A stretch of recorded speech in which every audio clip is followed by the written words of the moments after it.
안녕하세요. 로고스의 나정은 변호사입니다. 행정처분을 하는 경우에 있어서 이 처분의 근거 규정이 예시적인 규정이냐 아니면 열거적인 규정이냐, 이것이 이제 문제되는 경우가 있습니다. 예시적인 규정이라는 것은 이제 어떤 사안을 다 규정하기는 힘든 경우에 예를 들어서 이제 몇 가지만 규정을 해놓고 이에 해당되는 유사한 다른 것들도 같은 처분을 할 수 있는 것으로 이제 그렇게 규정을 하는 경우라고 할 수 있습니다. 대신에 이제 반대로 열거적 규정이라는 것은 몇 개 특정한 것, 뭐 예를 들어서 4가지, 5가지 이렇게 딱 정해놓고 그거 외에는 해당되지 않는다. 이렇게 이제 법을 해석하게 되는 그런 경우를 말하게 됩니다. 오늘 소개해드릴 사안도 이제 이런 경우로 문제가 된 사안이라 한번 판결 내용을 소개해드리면서 설명을 드리도록 하겠습니다. 이 장애인 복지법에 이제 관련된 내용인데요. 장애인 등록을 이제 신청을 했습니다. 그런데 장애 규정에 적혀져 있는, 규정되어 있는 장애 유형에 해당되지 않는다. 라는 이유로 이제 장애인 등록을 해주지 않았습니다.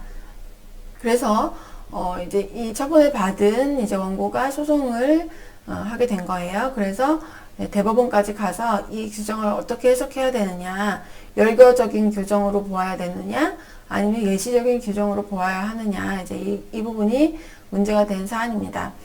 이제 먼저 이제 일반적인 내용을 보시자면 헌법과 또 장애인 복지법, 이제 또 그리고 시행령까지 이 규정 체계와 그 장애인 복지법의 취지, 그리고 장애인 등록으로 받게 되는 이익, 그다음에 위임 규정과 시행령 규정의 형식과 내용을 종합하면 장애인 복지법에서는 일단 장애인의 정의를 규정을 해놓고 그 다음에 장애인 복지법에 적용을 받는 신체적 장애와 정신적 장애의 종류 및 기준을 정해 놓았다. 그 다음에 이후에 제정될 시행령의 내용에 관해서 이제 어떤 내용이 제정될 것인지 예측 가능성을 부여하면서 행정입법에 관한 재량의 한계를 부여한 규정이라고 보아야 한다. 그러면 이제 이 위모법, 이 장애인 복지법에서 이제 이 모든 종류의 장애의 종류 또는 기준에 부합하는 그 모든 장애를 다 규정할 수는 없고 또 시행령 역시 그것도 마찬가지입니다. 그렇기 때문에 시행령 별표에서는 위임 조항인 장애인 복지법의 취지에 따라서 장애인에 관한 정의 규정에 그 최대한 부합하도록 가능한 범위 내에서 그 15가지 종류의 장애인을 규정한 것으로 볼 수 있을 뿐이지 이 별표 규정을 그 조항에 규정된 장애에 한해서 법적인 보호를 해주겠다라는 취지로 봐서 열거한 것으로 해석할 수는 없다라고 일단 대법원에서 그렇게 판단했습니다. 그래서 어떤 특정한 장애가 이 장애인 복지법 시행령 별표에 명시적으로 규정되어 있지 않다고 하더라도 그 장애를 가진 사람이 장애인 복지법 제2조에서 정한 장애인에 해당하는 것은 분명하다.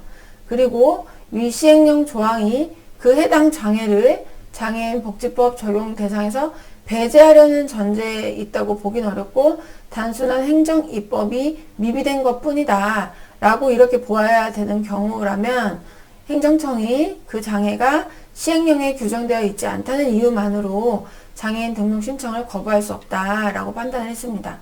그래서 왜냐면 이 해당 장애를 모든 장애를 다 적용할 수는 없잖아요. 그리고 우리가 그 법이 제정될 당시 그리고 이 시행령이 제정될 당시에 입법자의 의도는 여기에 규정된 것만 보호해주겠다는 취지는 아니라고 봐야 되는 게 맞죠. 이것만 해주고 이거와 비슷할 정도로 생활상 여러 가지 신체상 정신적으로 장애가 있는데 그 장애를 장애인 복지법으로 우리는 보호해주지 않겠다라는 뜻으로 이 법과 시행령을 규정한 것으로 보기는 어렵다는 겁니다. 그래서 이 시행령 조항 중에 해당 장애와 가장 유사한 장애 유형을 찾아서 유추 적용해가지고 평등원칙에 부합하도록 그렇게 적용을 해줘야 된다는 것입니다. 이 사안에서는 원고가 초등학교 때부터 운동틱과 음성틱, 이제 굉장히 뭐 정신적 스트레스나 이런 것 때문에 틱이라는 증상이 나타나는 경우들이 많이 있죠. 옛날에는 이런 것을 의학적으로 그렇게 중요하게 생각하지 않았는데, 지금은 사실 이거 굉장히 정신과 치료도 받게 되고 이제 막 하고 있습니다. 장애로도 당연히 인정을 할 수 있는 정도로 그렇게 실제 생활에서 제약이 많아요.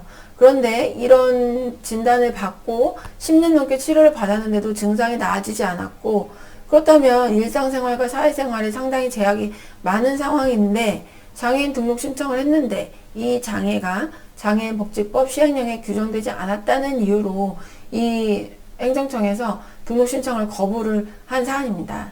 그렇다면 이 투렛 증후군이라는 장애 또는 정신질환으로 발생하는 장애, 이것은 이 오랫동안 일상생활이나 사회생활에서 상당한 제약을 받는 사람에 해당하는 것이 분명하기 때문에 장애인 복지법에 따라서 장애인 복지법으로 보호해줘야 하는 장애인에 해당하는 것은 분명하다. 그리고 시행령 조항이 이 특정 장애를 적용 대상에서 배제하려는 취지라고 볼 수도 없다.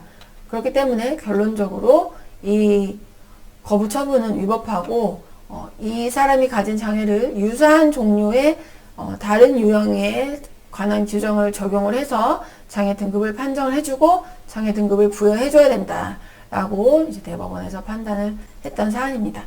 네, 그래서 이런 사안들이 상당히 많이 있습니다. 이제 새로운 장애 유형이 의학적으로 진단되는 경우들이 많이 있기 때문에 그런 부분에 대해서 예전에는 미처 그 부분에 대해서 중요하게 생각하지 않았을 수도 있고요.